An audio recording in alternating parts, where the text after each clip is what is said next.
Ho bisogno di 4 uomini votati alla morte. Chi vuole seguirmi, faccia un passo avanti.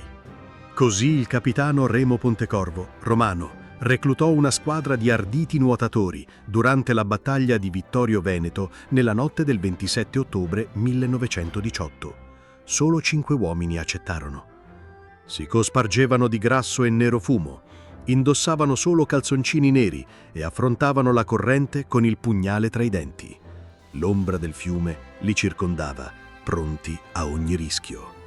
Attraversarono il Piave, portarono ordini, raccolsero informazioni vitali. Quando tornarono, 4 non c'erano più. Solo Pontecorvo raggiunse la riva con le notizie.